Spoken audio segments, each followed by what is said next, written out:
When clients consider outsourcing their accounts receivable to us, they have a number of concerns, and rightfully so. One of the very first is about control issues. How is it that we're going to make sure that we as a company control this accounts receivable versus having these outsiders come in and get involved and change the way we deal with our customers?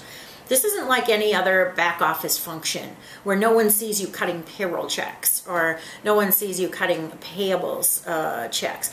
In accounts receivable management, you are dealing with a business's customers. That is a critical piece of their business, and so they don't want just anybody doing that.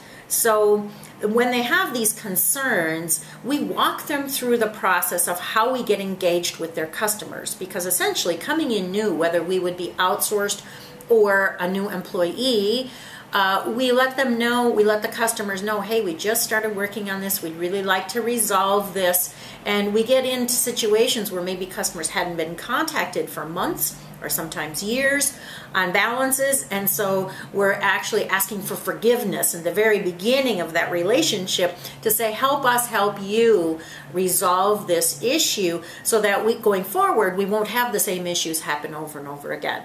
So we are looking toward the prevention side, not just cleaning up what's there, but preventing these things from happening going forward.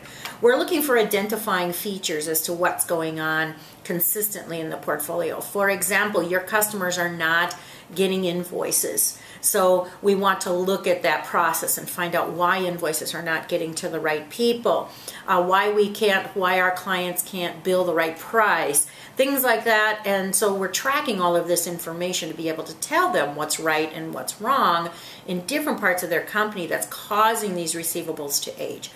So there's a very large emphasis there on the customer service side and solving problems and preventing them. And customers become very big fans of the process because they see the consistency, where maybe before they would get a call and it would take a year for someone to tell them they owe them money. So it was very frustrating for them beforehand.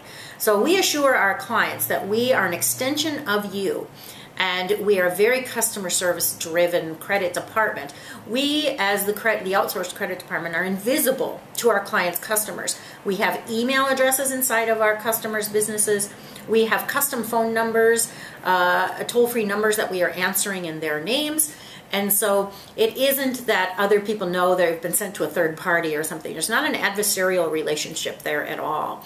And so we're trying to resolve these issues. We answer the phone live, for example. That's a very big issue for me, is I don't want the automation on the side where someone wants to call and make a payment. I want to make sure someone is there to pick up the phone and say, yes, thank you for calling. Let's get that account taken care of for you. So we have live people on the phone during our business hours. Clients love that too. And what we tell them about control on the accounts receivable is that they determine strategies like how often do we contact customers, when does the process start, when a customer is past due, how much credit do we grant, how much risk do we want to take as a company. We don't set those strategies. Our job is to enforce the policy that our leadership in our client locations, our controllers, the CFOs we work for, the CEOs, they make those determinations, and then we just consistently follow their direction. We don't turn anything that they don't want turned.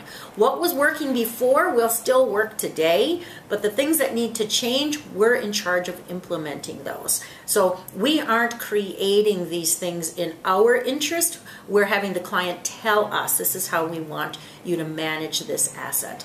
So those are the big concerns in the very early stages. We process flow everything from disputes, how disputes for pricing are going to be handled, to damages, to a customer who needs invoices, to a customer who's very unhappy with their service or they have defective product. All of that is mapped out prior to the engagement during the study session as we're going through this process, so that those are all defined for everybody to understand and agree to, sign off on, so that we know what we're doing and we are just simply following that implementation plan.